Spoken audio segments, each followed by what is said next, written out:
મારો તો છોકરો ગયો છે, એમને પાસેની શિક્ષા થવું જોઈએ. બસ આજે મારો ગયો, કાલે કોઈને નહીં જવું જોઈએ.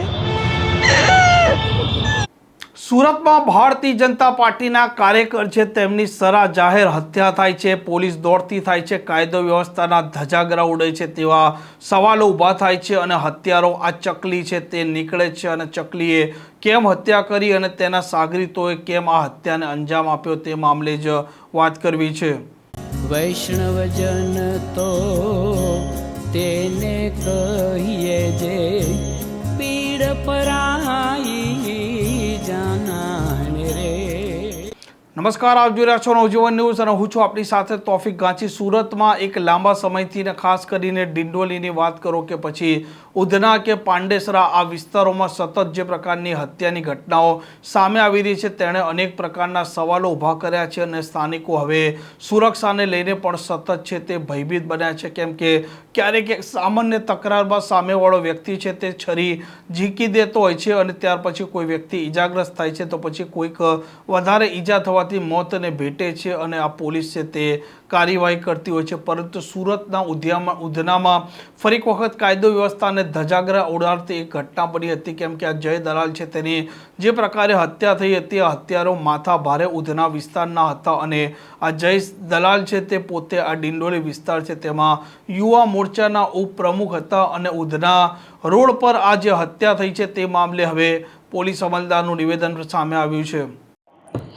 ગુનાની હકીકત એ રીતની છે કે આજના રાતના 12:30 વાગે આજુબાજુ જે મરણ જનાર છે જય દલાલ એ તેના મિત્રો સાથે રોડ નંબર 6 જે છે ભંગારની દુકાન ત્યાં ઊભા હતા અને તે વખતે 3 ઈસમો ટુ વ્હીલ ઉપર આવે છે, જેમાં કિશન પરમાર, પંકજ પાટીલ અને મિલંદ કોળી હોય છે.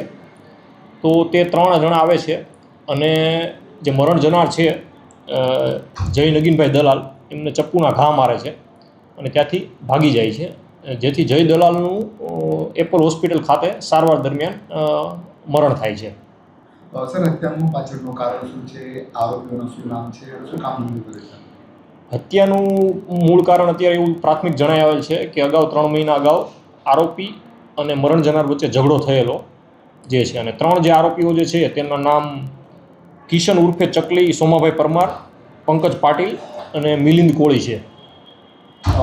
સર, કઈ અદાવત હતી કે આરોપીઓના પાસાથી કરવામાં આવ્યા હતા? એની કે અદાવત રાખીને હત્યા થઈ છે એમના પરિવારનો બે આરોપ છે.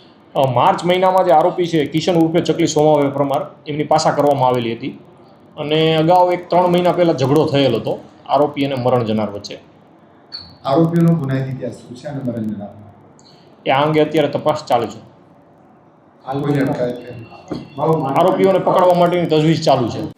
આમાં હત્યા થઈ છે, હત્યામાં પંકજ પાટીલ છે, કિશન ઉર્ફે ચકલી છે અને અન્ય એક ત્રીજો આરોપી છે. આ કિશન ઉર્ફે ચકલી છે તેની થોડાક સમય પહેલાં એટલે કે 3-1 મહિના પહેલાં આ જય દલાલ છે તેના સાથે બોલાચાલી પણ થઈ હતી અને આ ચકલી પોતે પાસામાં ગયો હતો અને પાસાની ભલામણ આ જય દલાલે કરી હતી તેવું તેનું માનવું હતું અને તે શંકાના આધારે તે જય દલાલ પર એ છરીના ઘા ઝીકે છે અને તેને મોતને ઘાટ ઉતારી દે છે. નમસ્કાર, હું ધર્મેશ ભંડેરી, પ્રમુખ આમ આદમી પાર્ટી સુરત શહેર.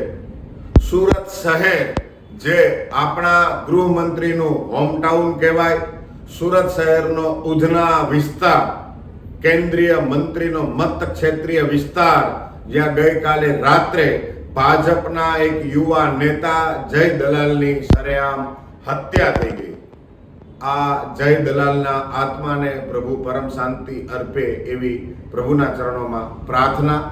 પણ વાત એ છે કે જ્યાં ભાજપના કાર્યકર્તાની, ભાજપના નેતાની સરેઆમ હત્યા થઈ જતી હોય તો સામાન્ય માણસ કેવી પરિસ્થિતિમાં જીવતો હશે એ આપણે સૌ લોકોએ વિચારવું જોઈએ. ગૃહમંત્રીના હોમટાઉનની આ પરિસ્થિતિ, રોજ પેપરનું પાનું ખોલીએ અને એવું બનતું નથી કે સુરતમાં હત્યાનો બનાવ ન બન્યો હોય.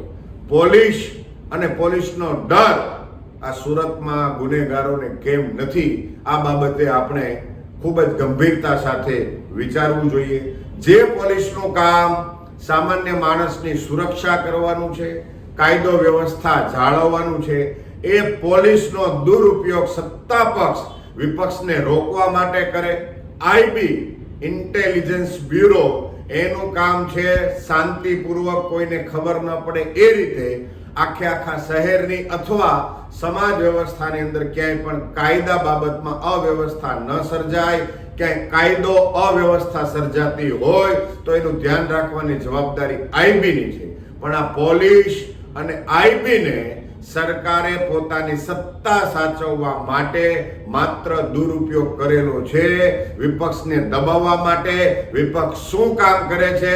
વિપક્ષના નેતાઓને દબોચવાનું કામ પોલીસને જ્યારે પ્રાથમિકતા સાથે આપવામાં આવે છે ત્યારે કાયદો વ્યવસ્થા કથળેલો બને છે.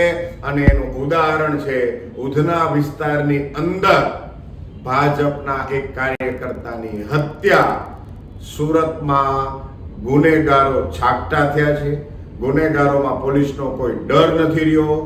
પોલીસનો ડર સામાન્ય માણસમાં વધી ગયો, પણ ગુનેગારો ખુલ્લેઆમ ફરે છે. ગુનેગારોએ ગુનાને વધારે અંજામ આપવો એટલે ક્યાંક એવું પણ બને છે કે સત્તા પક્ષ સાથે જોડાઈ જાય છે અને આ સામાન્ય માણસ પોતે અસુરક્ષા અનુભવે છે. આપણે સૌ લોકોએ વિચારવું જોઈએ કે આ સુરત શહેર, આવું શહેર કોણે બનાવ્યું? કાયદા વ્યવસ્થાના ધજાગરા કોણ ઉડાવી રહ્યું છે? પોલીસ તંત્રને વિનંતી છે કે સત્તા પક્ષની ગુલામી છોડી અને આપણા શહેરને સુરક્ષિત બનાવવા તરફ ધ્યાન આપવામાં આવે એવી આમ આદમી ઈચ્છે છે. આમ આદમી પાર્ટી એવી માંગ કરે છે.